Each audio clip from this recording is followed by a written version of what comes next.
Hi, everyone. If you can hear me, clap once. If you can hear me, say literacy. All right. Hey, Rep Venkat, thanks for being here. It's great to see you. Grab a sign. Oh, that's the wrong sign. Where the rest of the signs? Well done. Was there any more signs Oh, down there? we have such a nice crew here today. Good afternoon, everyone. I am so thrilled and so proud to be here.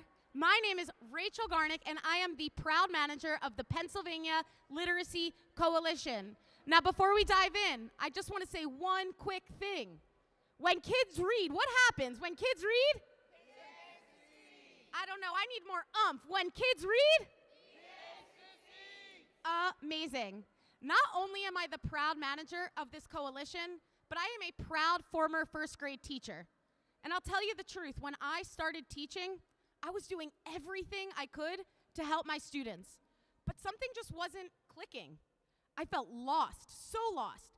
I did not know how to teach kids how to read because I wasn't provided the tools, skills, or knowledge I needed in my teacher prep program.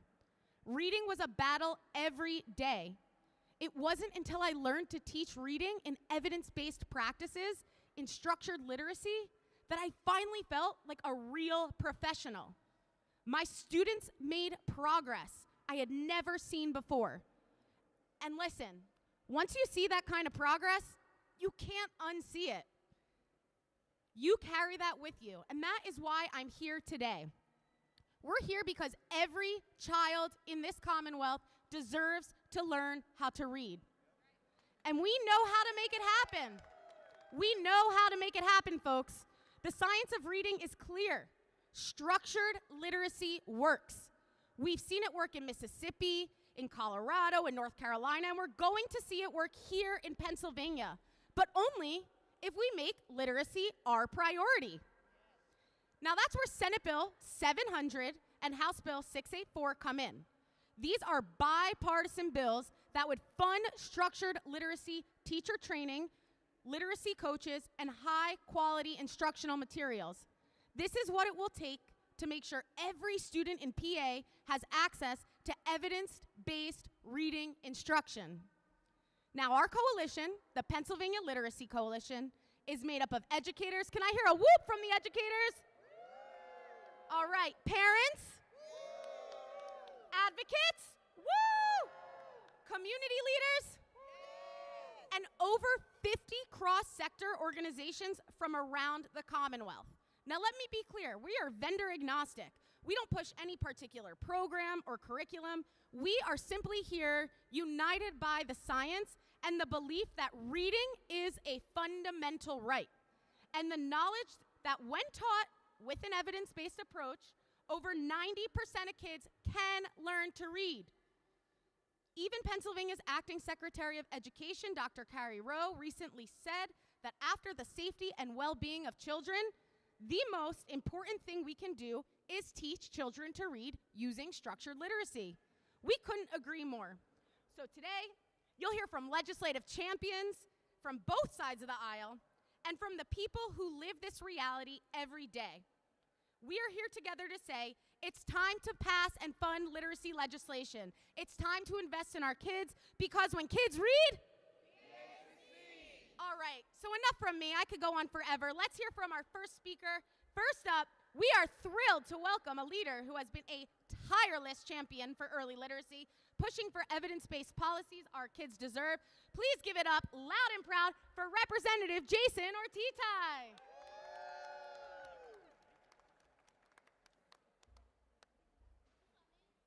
It is amazing where we started and where we've come. This is just remarkable work, and it's a testament to see all these people behind me on the steps. I think the first one that we did, it was just me.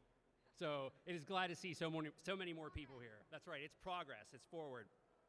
So ladies and gentlemen, I'm here to tell you why House Bill 684 is the superhero Pennsylvania's kids have been waiting for. As the prime sponsor of this bill in the House, along with my good friend and colleague, Representative Justin Fleming, who I will say is the Superman to my Batman for this bill, I'm thrilled to share how we're about to turbocharge early literacy and give every child a shot at becoming reading rock stars. Thank Thank you. Thank you. Thank you. Now, let's be real. Learning to read isn't just about cracking open a book. It's about unlocking a world of imagination, adventure, and yes, even the occasional treasure map. House Bill 684 is our battle plan to make sure every kid in Pennsylvania gets the tools they need to conquer the alphabet and beyond.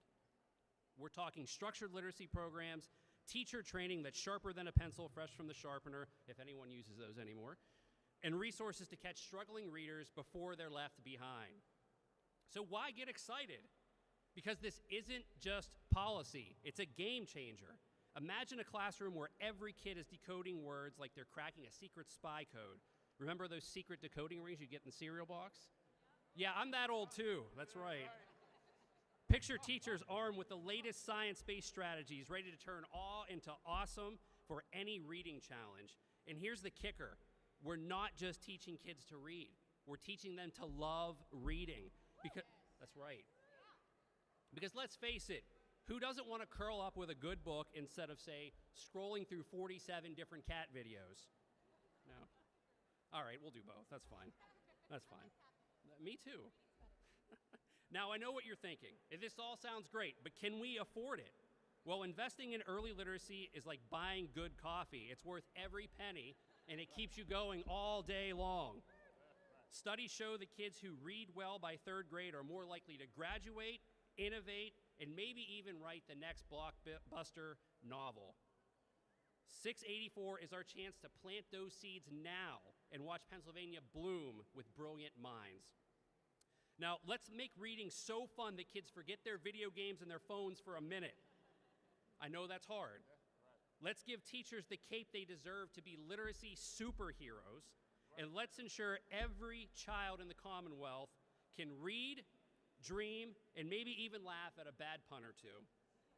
Who's with me? All right, let's pass 684 and 700 and make sure that Pennsylvania is the land of readers, leaders, and a whole lot of fun. Thank you.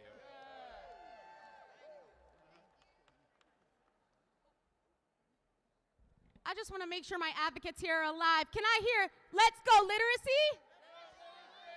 You guys are alive. Can I get a quick shake? I know standing is hard. Just shake it out a little. Shake it out. All right, bring it back, bring it back. All right, that's what the science of reading is all about. It is about making reading accessible to all students in the Commonwealth. Someone who knows this just as well as I do is our legislative champion, Senator Devlin Robinson.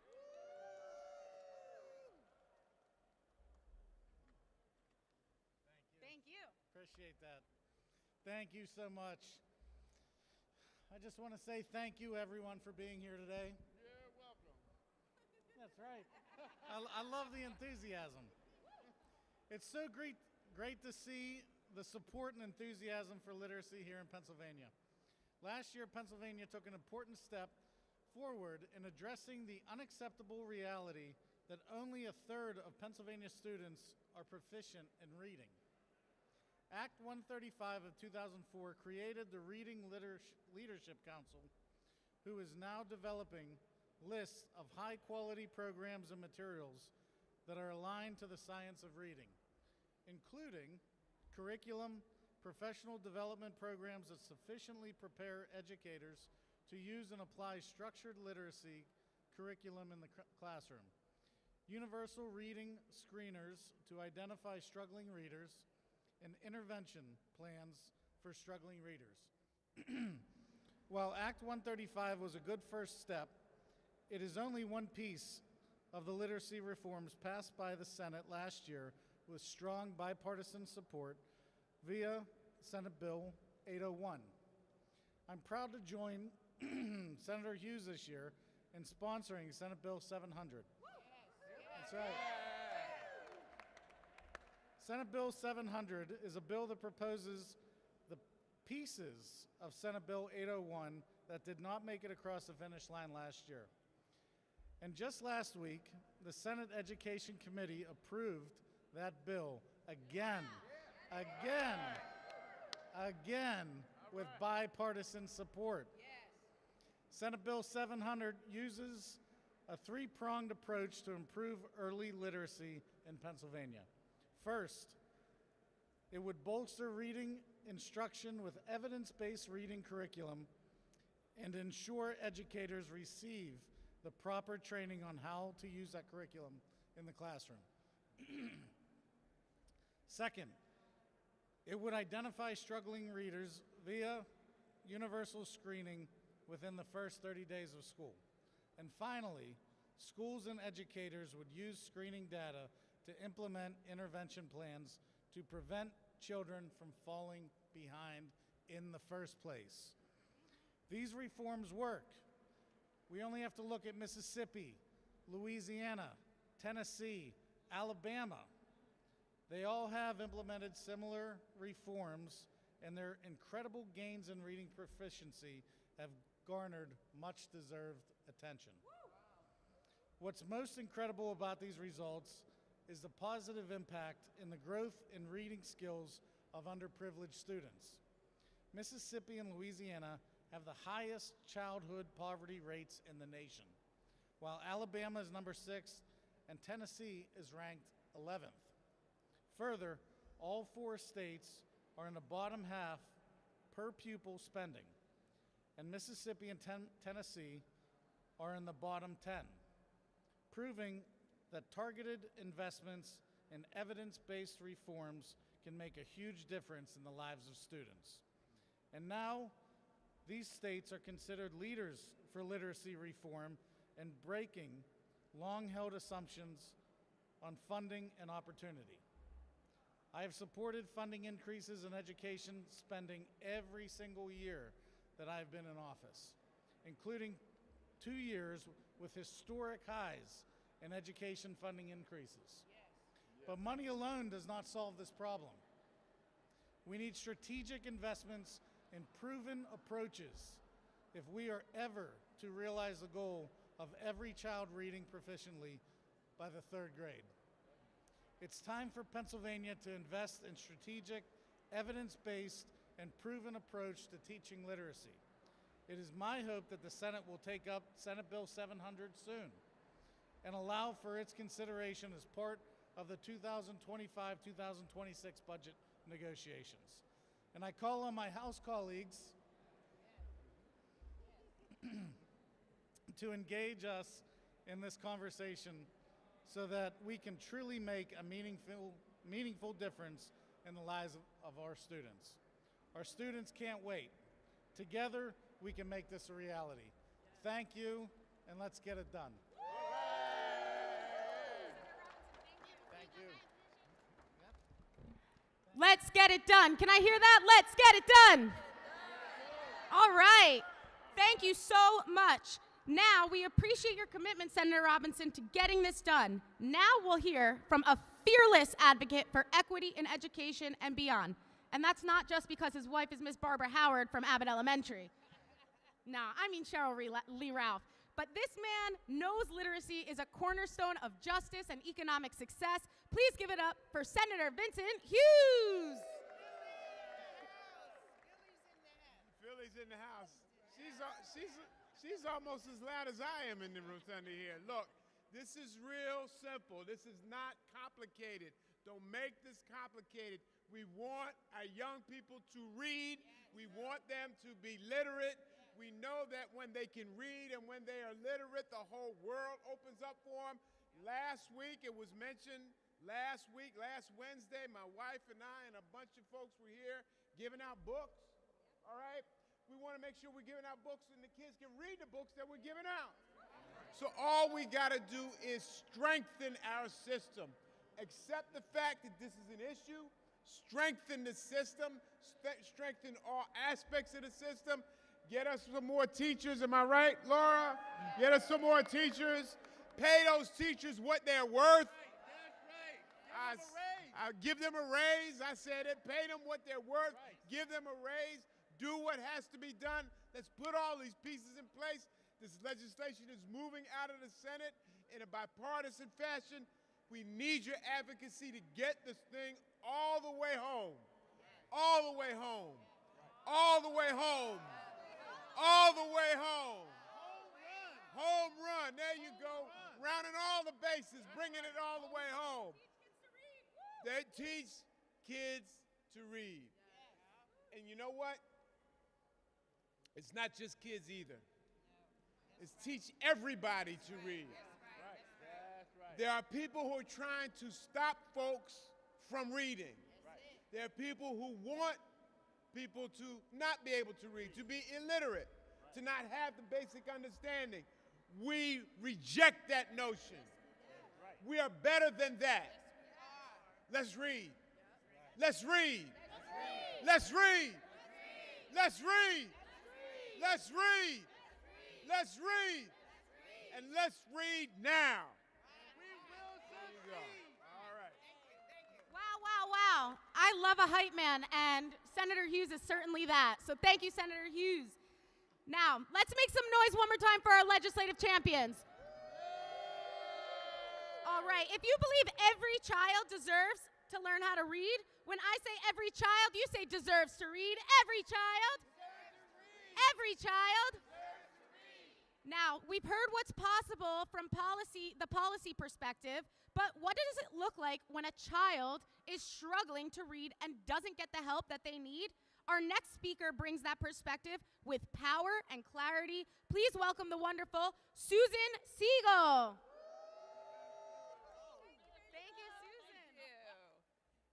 It's an honor to be here with you today to support the Pennsylvania Literacy Coalition and share my story as a parent. I am here to implore all our legislators to support HB 684 and SB 700, bills that represent a turning point for literacy education in our Commonwealth. In 2008, my youngest son, a kind, happy, bright boy, entered kindergarten at a Philadelphia school. He loved attending school at first, but slowly we watched our happy guy become dispirited. He didn't want to go to school. He seemed anxious and depressed. I wondered if he was being bullied at school, but the teachers said no. In fact, they told us he was well-liked and he was a good helper in the classroom. In first grade, we were told he was avoiding his classwork, but still, they praised his helpfulness. In second grade, our concerns grew, but the message from the teachers stayed the same. He's just a late bloomer. Boys often don't read until they're 9 or 10. Don't worry. But we worried. At home, our sweet, creative, enthusiastic child was withdrawn and sad. For 3 academic years and 6 different teachers, we were told, he'll catch up. Now, the teachers were doing the best they could with the training they had, but the truth is many of them, through no fault of their own, had been trained using outdated or debunked teaching methods that just do not reflect how children actually learn how to read. As a parent, it's not easy to question the professionals. It's hard to repeatedly ask, why isn't my child learning, just to be met with reassurances to give it more time. Eventually, and at the recommendation of our pediatrician, we pursued a full evaluation. Did he need glasses? Was there another issue? Turns out our son has dyslexia. Well, we were very fortunate to have the time and resources to seek answers and get him support. He transferred to a private school for students who learn differently. He was taught to read and he thrived. Indeed, he's graduating from college this weekend. Thank you. We will never forget how alone and misunderstood he and we felt in those early years and how his teachers were failing him. But we were lucky to be able to change schools. So this is not a sustainable or fair model for Pennsylvania families. The data shows there is a direct connection between reading failure and long-term failure. When children are passed from grade to grade without the skills they need, the entire community feels the consequences. Increased bullying, increased absenteeism, and increased dropout rates in middle school and high school. Sadly, and too often, there is increased involvement in the criminal justice system. And let me be clear, our teachers are not to blame. They've invested their time, their money, their heart into becoming educators. Teachers are heroes. But the Commonwealth system has been failing our teachers and then our students. Our teachers were trained in methods that don't reflect the science of how reading works, and it does not have to be this way if we follow the science of reading. But if we choose to ignore the data and the science, we are choosing to fail future generations of teachers and students, and we will continue to hinder the potential of our Commonwealth. Thanks to the work of the Literacy Coalition and to this legislation, we can and must change course. Woo! Literacy is a human right. It is a civil right. Reading for all is achievable. Now, my shirt says the School to Prison pipeline runs through the reading classrooms. Indeed, over 70% of people who are incarcerated cannot read beyond a third grade level. Please imagine a future where every student receives structured literacy from day one. A future where teachers rapidly identify students who need extra help right at the onset of their education. A future where teachers provide targeted support for every student. I believe in this future where every teacher is equipped to succeed, where instead of saying just wait and pass the student to the next grade, they say, here's how we will help now. I believe in a future where every student, regardless of their learning style, receives the support they deserve, and this future is within reach. Let's stop building more prison beds and start investing more in our teachers. Let's ensure every student, Pennsylvania's future workforce, future voters, and future leaders, has the foundational skills they need to thrive. Thank you for choosing to make a difference on this critical issue. Thank you, Rachel. Wow, give it up one more time for Susan. All right. Thank you so much for sharing your perspective. Your voice is truly a reminder of why we do this work, Susan, so thank you. And now I would love to hear from somebody who is on the front lines, a teacher who has seen the power of structured literacy firsthand. Please put your hands together for Michelle Sherman from Mechanicsburg Area School District.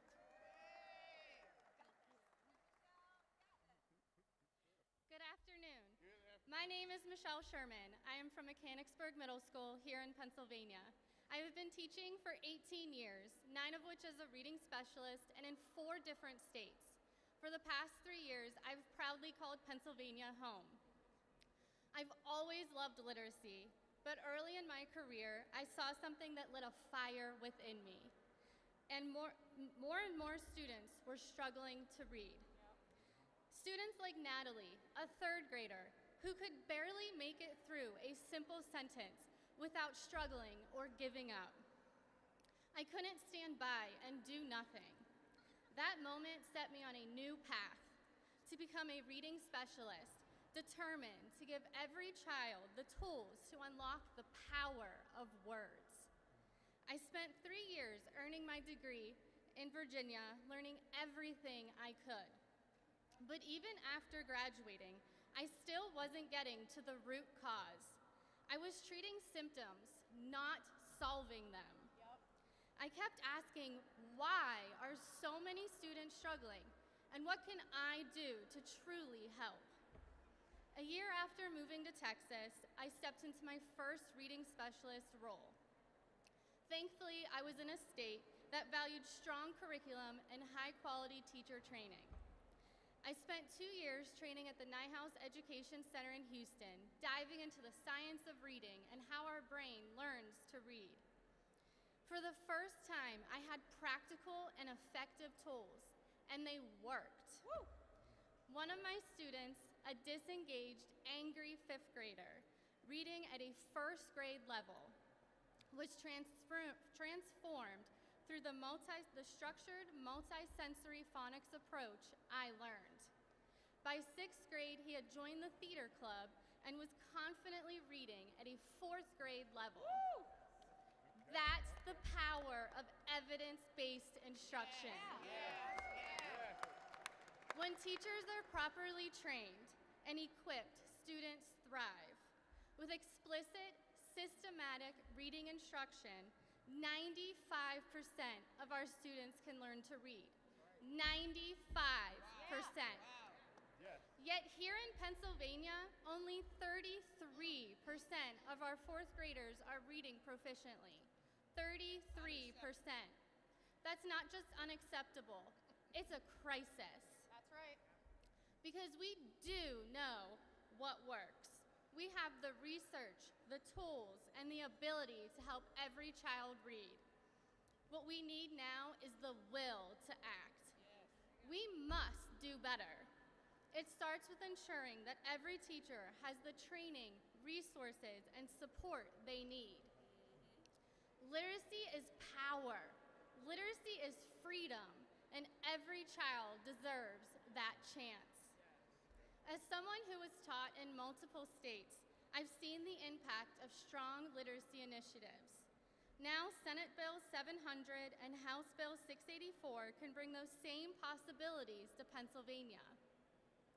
Those bills would provide high-quality teacher training, evidence-based curriculum, targeted interventions, and universal screeners.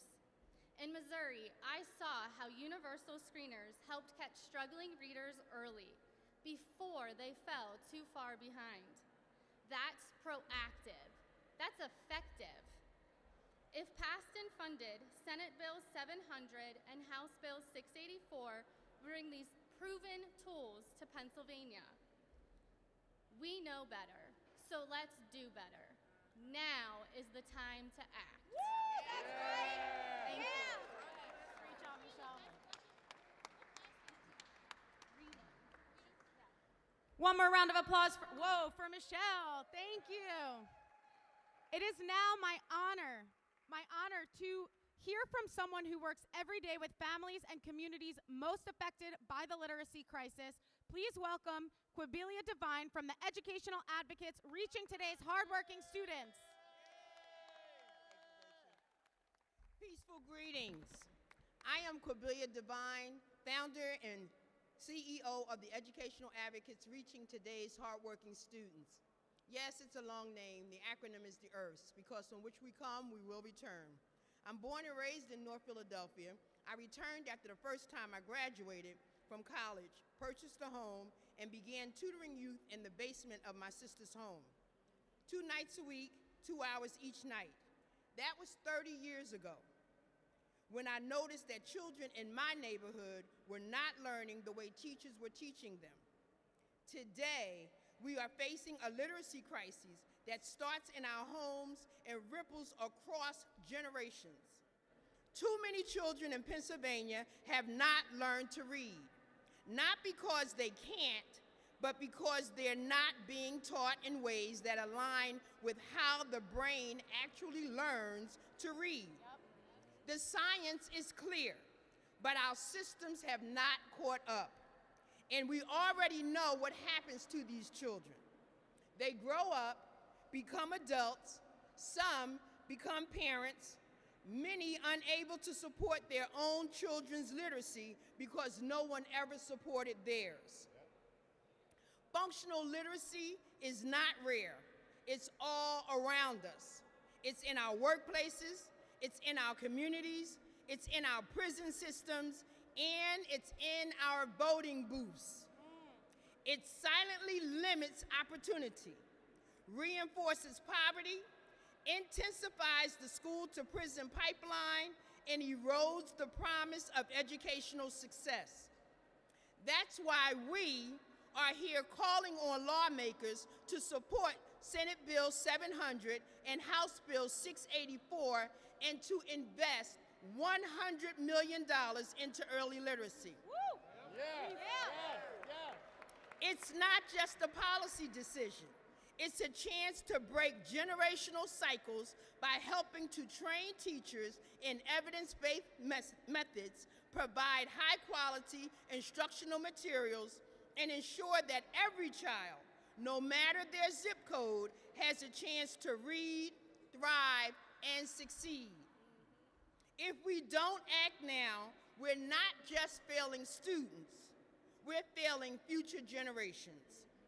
Our children are brilliant, our parents are powerful, and our communities are worthy of an investment.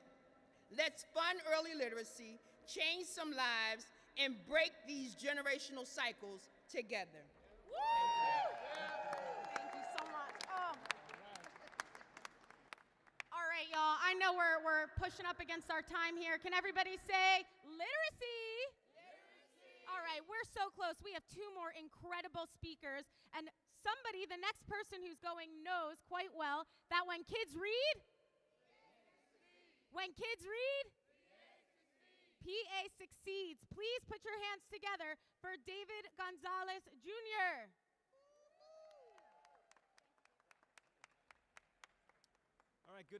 Good afternoon, everybody, and thank you. Yeah, thank you to my fellow speakers for their powerful statements on the importance of this legislation to fund early literacy.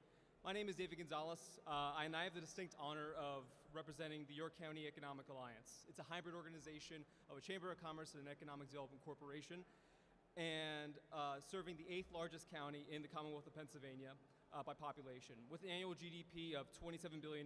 As such, you can probably imagine that today's lens is the economy for me. I want to underscore 2 key points, one of which has already been shared a few times, and it warrants repeating. The PA Literacy Council research team from the Tech Plus National Fund found that Pennsylvania closed its literacy gap. If so, it would result in $113 billion in increased lifetime earnings across the state. Likewise, second, low literacy rates cost the U.S. economy $2.2 trillion annually. That undermines workforce readiness, job growth, and innovation at large. Likewise, as an economic developer, I have a distinct interest in wanting to see our economy succeed and compete as both a country and a commonwealth. And I implore you to think of literacy as an economic issue, because it certainly is one. The Adult Literacy and Learning Impact Network conducted a 2023 study found that nearly 1 in 3 employers claim their employees do not have the minimum level of literacy required to effectively do their jobs. Adults with low literacy skills are likely to be more unemployed or likely earn lower wages.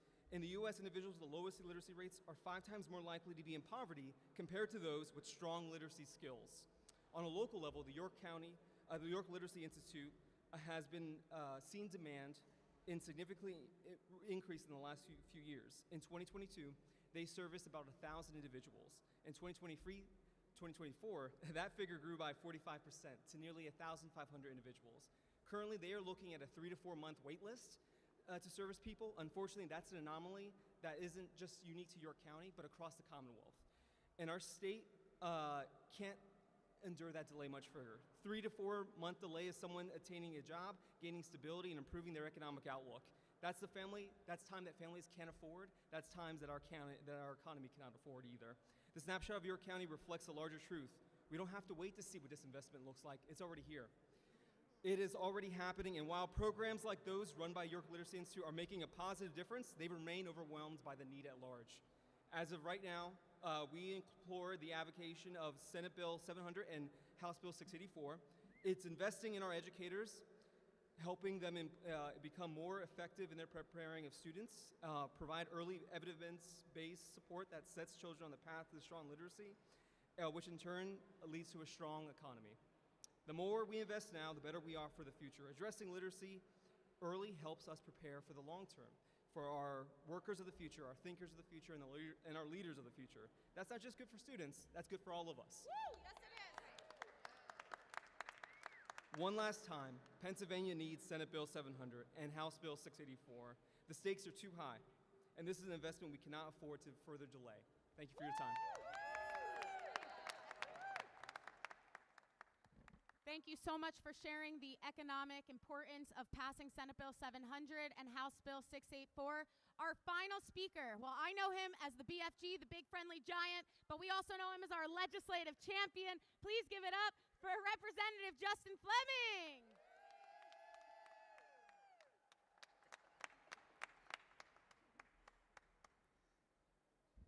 Thank you so much, everybody. And I have so much I want to say, but I know we're running short on time. First of all, we spend a lot of time at events like this, lamenting Senate inaction. So, and I know Senator Saval and Senator Robinson were here a little earlier, so I want to commend them for getting, Senator Schwank, okay. I want to thank all of them, and Senator Hughes is the co-prime, for getting Senate Bill 700 out of the Senate Education Committee. So I want to start there. Because if we bang them when they don't do things that we want, we have to give them credit when they are acting. And I'm glad they've chosen to act on this legislation. I couldn't be more proud to work on this legislation in the House with Representative Jason Ortitay. And my story is really interesting. So I've been a legislator now for a little over 2 years. This is my second term. But I was a mental health and child advocate for 12 years before I joined the General Assembly. So when I was at Pennsylvania Partnerships for Children, we worked with Representative Ortitay, and we supported Representative Ortitay in his first initiative around structured literacy.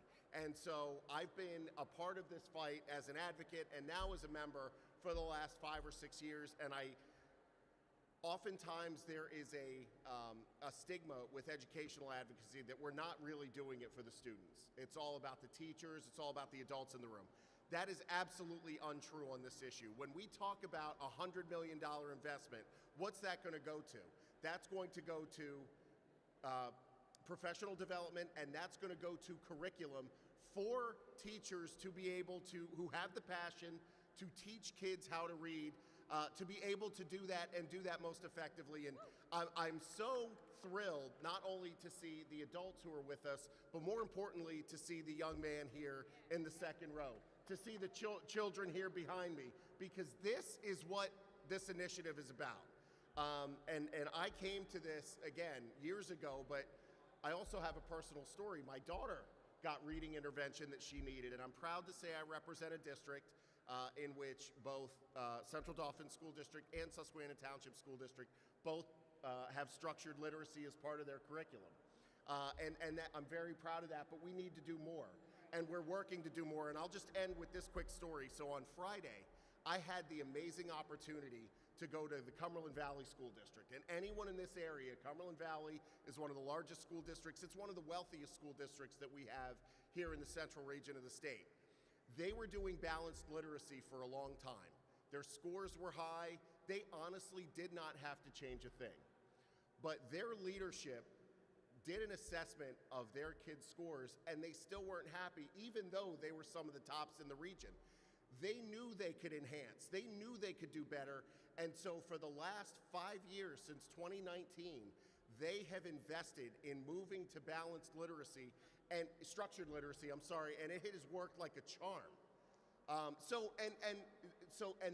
That resonated so much with me, because they could have rested on their laurels and said, oh, balanced literacy is good enough, but they said, no, we can do better. We can do better for our teachers, we can do better for our students, and they have been on that journey. And so for that, I commend Cumberland Valley. And what we need to do now is take that momentum, take the momentum that's gathered here.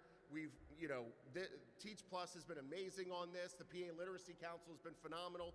We've spoken to constituency groups. We've spoken to the Pennsylvania Legislative Black Caucus. 33% of our kids, our fourth graders, only being at proficiency is unacceptable. It's disgusting, quite frankly. It's absolutely disgusting. That means we're leaving 2/3 of our kids behind with no solutions on how to navigate their present or their future. We can do better. We will do better. Let's work to get structured literacy in every single classroom in the Commonwealth of Pennsylvania. Thank you, everybody.